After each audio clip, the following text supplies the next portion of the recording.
Thank you so much for noticing my weight loss progress. What's up, you guys? My name is Nicole Pludre. I'm a person in long-term recovery who loves to talk about drugs, addiction, recovery, and so much more. And today we're going to talk a little bit about that so much more. So for those of you guys that don't know, not only did I struggle with addiction, but I also struggled with an eating disorder. From a very young age, I developed a restrictive eating disorder where I would starve myself. And then as I got older, it turned into binge eating disorder. I switched from restricting and starving myself to overeating. And at my highest weight, I was 247 pounds. Okay. I went from 247 down to 217 from 2021 to 2023. 2023. Because I ended up starting to lose more weight in December of so basically the whole year of 2023, I had lost that weight it took me about 2 years to go from 247 to 217. Well, I ended up finding out that I have diabetes. I went to my father's house. He had been really worried about me because I had been telling him about my insatiable thirst, a thirst I could not quench, and I could not stop peeing. I was peeing like a racehorse, and my dad was worried sick about me.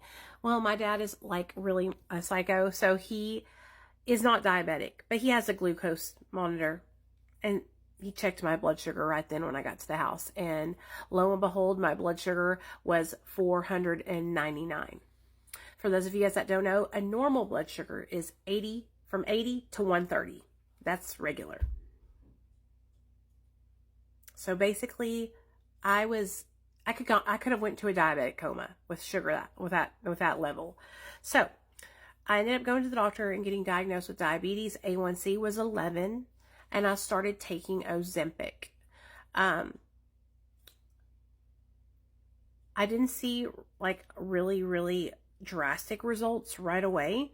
It took like a month before the medication to really work its way into my system. And also for me to get into a routine or was like sticking to it. Because at first I was like, whoa, I'm not thinking about food anymore. But like, I wasn't thinking about food or obsessing over food anymore, but I was still kind of like processing the fact that I needed to eat. And so I was learning that I had to remind myself to eat. Yeah, that's how this medication is so amazing, you guys. Basically, I went from thinking about food nonstop all day, every day, to having to set an alarm to remind myself to make sure that I eat breakfast, lunch, and dinner. That's what Ozempic has done for me. Okay. I literally used to sit here and tell myself not to go into the refrigerator, tell myself not to eat because I would just want to snack all day long. I would eat breakfast and then I would start in my mind thinking about what I was going to have for lunch. I would eat lunch and then I would be figuring out what we were going to have for dinner.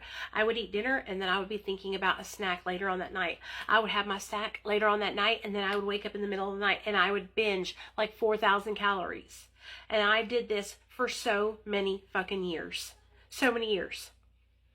Then I started semaglutide, Ozempic, and it literally shut the noise off in my head. It just totally shut it off. And so I'm not sitting here obsessively thinking about food all day long. And so I can actually like do stuff and walk around without snacking on things all day long. And just from me having the food noise shut off, I started eating fish, chicken, or steak, with a box of vegetables that I get from Kroger. It's the steamables. And there's about 150 calories in one box of those vegetables. And then like 250 in my salmon. And that's my normal meal is about 500 calories. I eat my 500 calories and I go on about my day. And I won't sit there and think about how much food I want to eat later on or what snacks I'm going to have or none of that. None of that. And I feel so good. I feel so much better. Oh my gosh. So you guys noticing that I'm losing weight, it feels so good for me, because people used to make fun of my weight so bad. Okay, people made fun of my weight all the time. They always commented about my weight. Oh, she's fat. She's beautiful, but damn, she's big. You know, and just stupid shit like that. And now it's like people are starting to see that, you know, I'm not so much more than my weight. You know what I mean?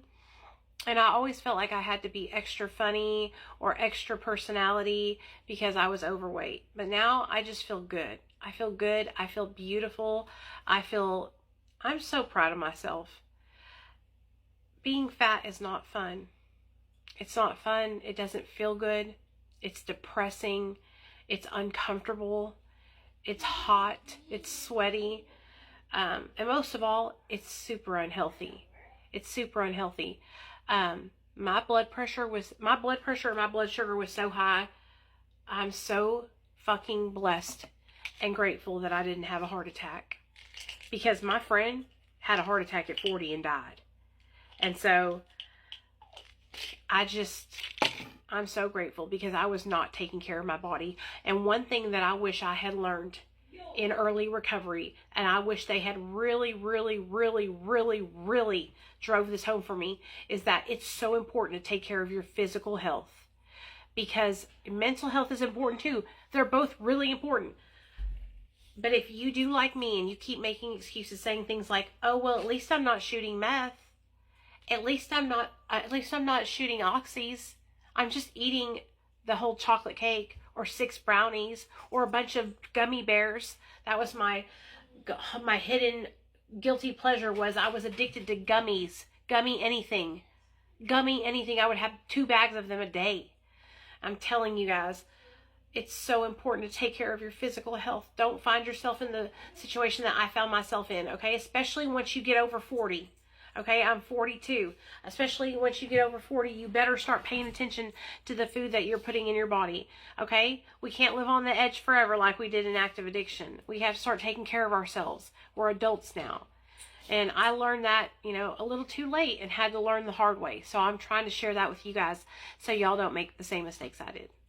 All right, love y'all.